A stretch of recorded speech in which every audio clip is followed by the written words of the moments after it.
আসসালামু আলাইকুম। আশা করি সবাই অনেক বেশি ভালো আছেন। অনেকেই অনেকদিন যাবৎ কমেন্টস করেন এবং এই বিষয়টা নিয়ে আমি আগেও একটা ভিডিও তৈরি করেছি। তারপরেও আজকের এই ভিডিওতে আমি আপনাদেরকে ক্লিয়ার করে বলবো যে জর্ডানের গার্মেন্টসের টার্গেট বেশি নাকি বাংলাদেশের গার্মেন্টসের টার্গেট বেশি, এবং কি এইখানে কি টার্গেট বা গার্মেন্টস কি বাংলাদেশের মতো কিনা। দেখেন, এই ভিডিওটি যেহেতু আমি গার্মেন্টস সেকশনে না, সো আমি আমার নিজের এক্সপিরিয়েন্স শেয়ার করছি না, কিন্তু আমি আমার আশেপাশে যারা আছে তারা সবাই গার্মেন্টসে কাজ করে। আমি যে অ্যাকোমোডেশনে থাকি সেই অ্যাকোমোডেশনের সবাই গার্মেন্টসে কাজ করে।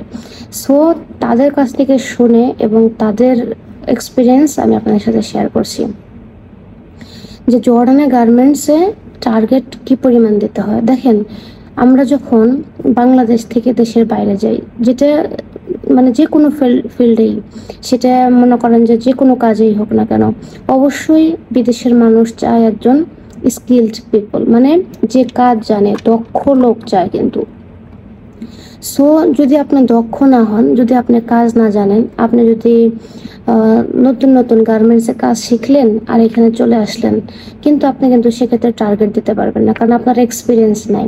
আর যারা বাংলাদেশে জব করেন, যাদের এক্সপিরিয়েন্স আছে, তারা বলতে পারবেন যে বাংলাদেশে চাকরি করলে কতটা টার্গেট দিতে হয়, সেখানে বকাবকি বা অন্যান্য যে প্রবলেমগুলো আছে সেগুলো কিন্তু আছে। যেহেতু আমি বাংলাদেশে গার্মেন্টস জব করেছিলাম, সেই কারণে বাংলাদেশের এক্সপিরিয়েন্সটা আমার জানা আছে।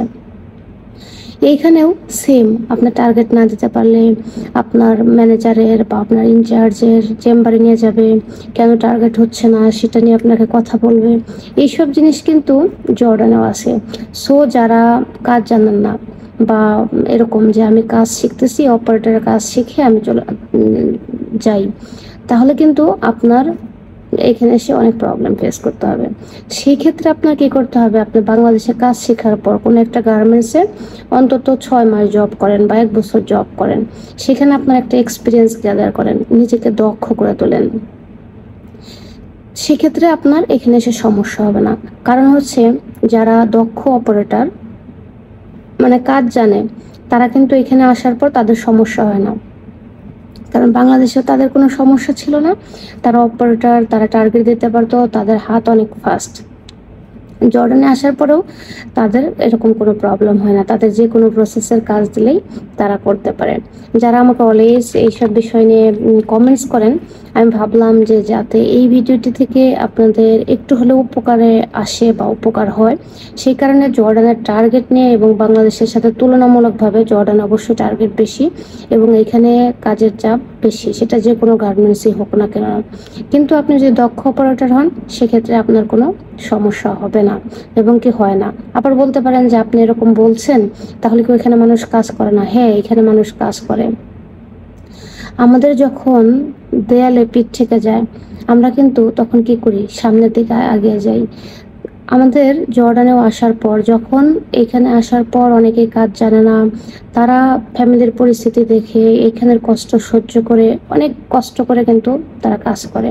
তাদের মন পড়ে থাকে দেশে কবে যাব, কবে মাস দিন সময় তাদের গুনতে থাকে এবং কি কবে তাদের সময় আসবে। বেশিরভাগই সময় তাদের খুব কষ্টে কাটে এবং কি অনেকেই বাধ্য হয়ে চলেও যায় বাংলাদেশে, ঋণ করে, লোন করে, বাংলাদেশ থেকে টাকা নিয়ে, এখানে টাকা জমা দিয়ে অনেকেই চলেও যায়। সো আমার এক্সপিরিয়েন্স আমি জাস্ট আপনাদের সাথে শেয়ার করলাম। আশা করি এই ভিডিওটি আপনাদের ভালো লাগবে, যারা জানতে চেয়েছিলেন বিশেষ করে তাদের জন্য, বা যারা আসতে চান তাদের জন্য, এবং কি যারা আমার ভিডিও নিয়মিত দেখেন তাদের প্রতি অনেক অনেক কৃতজ্ঞতা। এই ভিডিওগুলো একটু শেয়ার করে দিবেন, যাতে করে বাংলাদেশের আপুদের অনেক উপকার হয়, যারা জর্ডানে গার্মেন্টসে আসতে চান অপারেটর হিসাবে, তাদের জন্য। সবাই ভালো থাকবেন, সুস্থ থাকবেন। দেখা হবে আবার অন্য একটা ভিডিওতে, অন্য একটা টপিকস নিয়ে। আসসালামু আলাইকুম।